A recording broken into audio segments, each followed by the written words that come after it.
തിരുവനന്തപുരം മുതലപ്പുഴയിൽ വള്ളം മറിഞ്ഞ് 2 പേർ മരിച്ചു.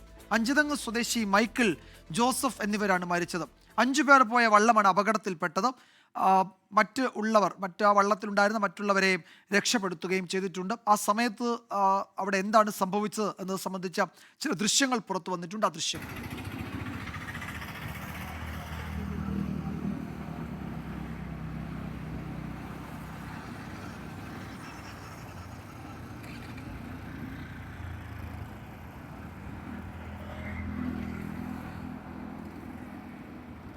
ഉമേഷ് ബാലകൃഷ്ണൻ വിവരങ്ങൾ നൽകും. മുതലപ്പുഴയിൽ നിന്ന് ഉമേഷ്, ആ വള്ളത്തിലുണ്ടായിരുന്ന മറ്റു 3 പേരെയും സുരക്ഷിതരായി തീരത്തെത്തിച്ചിട്ടുണ്ട്.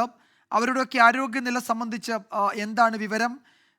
ഈ തുടർച്ചയായി മുതലപ്പുഴയിൽ അപകടങ്ങൾ സംഭവിക്കുന്നു, പരിക്കേൽക്കുന്നു, പക്ഷേ 2 പേർ ഇന്നവിടെ മരിച്ചിരിക്കുകയാണ്. എന്താണ് അവിടെ അധികൃതർക്ക് പറയാനുള്ളത് ഇക്കാര്യത്തിൽ ഉമേഷ്?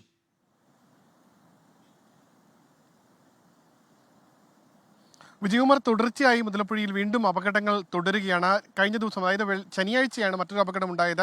അതിലാർക്കും ജീവഹാനി ഉണ്ടായില്ല. പക്ഷേ ഇന്ന് 6:40 കൂടി നടന്ന ഈ അപകടത്തിൽ 2 പേർ മരിച്ചു. മൈക്കിൾ ജോസഫ് എന്നിവരാണ് മരിച്ചത്. ഇവർ 2 അഞ്ചുതെങ്ങ് സ്വദേശികൾ തന്നെയാണ്. ഏകദേശം അഞ്ചുതെങ്ങ് സ്വദേശിയായ അനുവിൻ്റെ വള്ളമായ കർമ്മലമാത എന്ന ചെറിയ വള്ളത്തിലായിരുന്നു ഇവർ മത്സ്യബന്ധനത്തിന് പോയത്. ഉച്ചയ്ക്ക് ശേഷമാണ് ഇവർ മത്സ്യബന്ധനത്തിന് പോയി തിരിച്ച് 6:40 കൂടി മടങ്ങി വരുമ്പോഴായിരുന്നു ഈ അപകടം.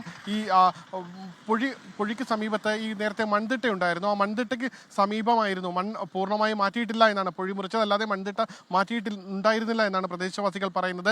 അതുതന്നെയാണ് ഈ അപകടത്തിന് കാരണമെന്നും, അതായത് കടൽ വലിയ പ്രക്ഷുബ്ധമൊന്നുമല്ല, പക്ഷേ ഈ മണ്ണ് ഇപ്പോഴും അവിടെ കിടക്കുന്നതാണ് ഈ അപകടങ്ങൾക്കെല്ലാം കാരണമാകുന്നത് എന്നാണ് പറയുന്നത്. നിലവിൽ ബാക്കി 3 പേരും രക്ഷപ്പെട്ടിട്ടുണ്ട്. അതിൽ 2 പേർ ഒരാൾ മാത്രമേ കരയിലെത്തിയിട്ടുള്ളൂ. അത് അനുവാണ്. അനുവിൻ്റെ കാലിന് സാരമായ പരിക്കുണ്ട്. പക്ഷേ അത്തരത്തിൽ ജീവഹാനി ഉണ്ടാകുന്ന രീതിയിലുള്ള ഗുരുതരമായ പരിക്കല്ല. അനു ഇപ്പോൾ ചിറയൻകീഴ് താലൂക്ക് ആശുപത്രിയിലുണ്ട്.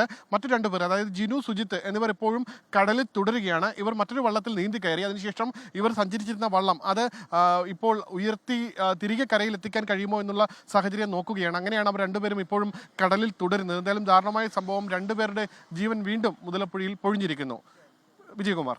യെസ്, ഉമേഷ് ബാലകൃഷ്ണനാണ് മുതലപ്പുഴയിൽ നിന്ന് വിവരങ്ങൾ നൽകിയത്. 5 പേരുണ്ടായിരുന്നു. അതിൽ 2 പേർക്ക് ജീവൻ നഷ്ടമായി. മറ്റു 3 പേർ, അതിൽ 2 പേര് ഇപ്പോഴും കടലിൽ തന്നെയുണ്ട്. പക്ഷേ അവർ സുരക്ഷിതരാണ്. മറ്റൊരാളെ അവിടെ നിന്ന് കരയിലെത്തിച്ചു. അദ്ദേഹത്തിൻ്റെ ആരോഗ്യനില തൃപ്തികരമാണ്. അതാണ് ഏറ്റവും ഒടുവിലത്തെ വിവരം. വിശദാംശങ്ങളാണ് ഉമേഷ് നൽകിയത്. ലോകത്തെവിടെയായാലും ഏത് സമയത്തും 24 വാർത്തകളും ഓഗ്മെന്റഡ് റിയാലിറ്റി പാക്കേജുകളും എക്സ്പ്ലെയിനറുകളും വിശദമായി കാണാൻ ഞങ്ങളുടെ യൂട്യൂബ് ചാനൽ നിങ്ങൾക്ക് സബ്സ്ക്രൈബ് ചെയ്യാം.